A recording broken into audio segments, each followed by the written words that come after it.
আমরা বিপ্লবী শক্তি আমরা স্পষ্টভাবে জানিয়ে দিতে চাই, আমাদের হারানোর কিছুই নাই। বাংলাদেশ থেকে স্থায়ীভাবে নিষিদ্ধ হবে কিনা সেটির চূড়ান্ত সিদ্ধান্ত হয়ে গিয়েছিল 5ই আগস্ট। অত্যন্ত পরিতাপের বিষয়, আজকে বিপ্লবীরা এই বিপ্লবের লিখিত দালিলিক স্বীকৃতির জন্য যেখানে অপেক্ষা করছে, অন্যদিকে আজকে রাষ্ট্রযন্ত্র এই আওয়ামী পুনর্বাসনের জন্য বিভিন্নভাবে তারা প্রস্তুতি নিচ্ছে।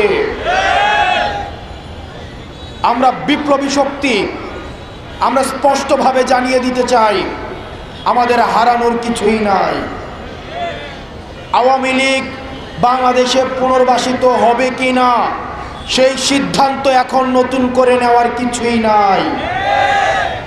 আওয়ামী লীগ বাংলাদেশের রাজনীতিতে পুনর্বাসিত হবে কিনা সেটার চূড়ান্ত সিদ্ধান্ত হয়ে গিয়েছে 5ই আগস্ট।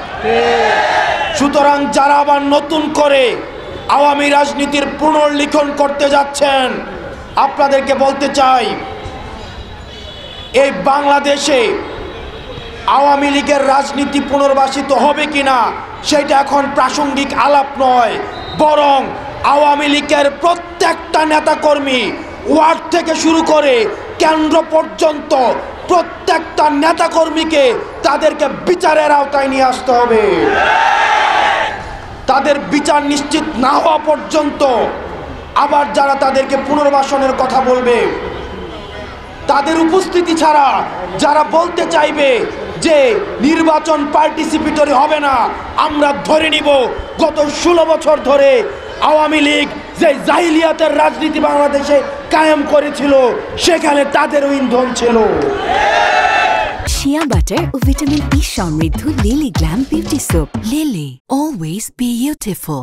আজকে আমরা তরুণ প্রজন্ম, আমাদেরকে রাস্তায় নেমে আসতে হয়েছে, আমাদেরকে রক্ত দিতে হয়েছে, আমাদেরকে ভয়কে জয় করতে হয়েছে।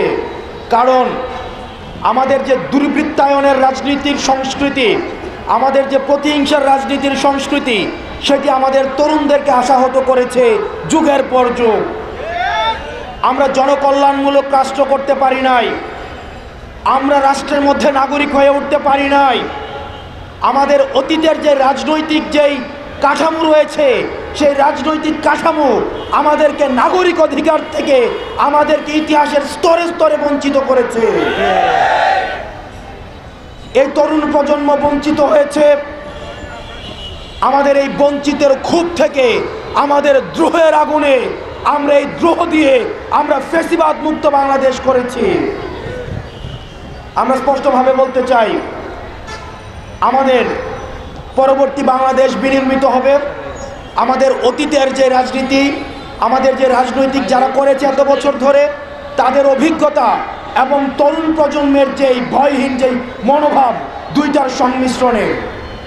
কিন্তু এখানে যদি তরুণদেরকে মাইনাস করার কোনো ধরনের চিন্তা থাকে, এই যে গণ অভ্যুত্থানের একক এজেন্ডা, একক টেন্ডারের এক ধরনের প্রবণতা আমরা দেখতে পাচ্ছি, যদি এটা হয়ে থাকে, যদি এটা মনে করা হয়ে থাকে, এই গণ অভ্যুত্থানে আমরা স্পষ্টভাবে বলতে চাই, এই গণ অভ্যুত্থানে সকল ক্রিয়াশীল রাজনৈতিক যে দলগুলো ছিল, সেগুলো ফ্যাসিবাদ বিরোধী যে রাজনৈতিক দলগুলো ছিল, সেগুলো বৈষম্য বিরোধী ছাত্র আন্দোলনের নেতৃত্বে এসে আমরা এই ফ্যাসিবাদের আমরা সমূল উৎপাটন করেছি।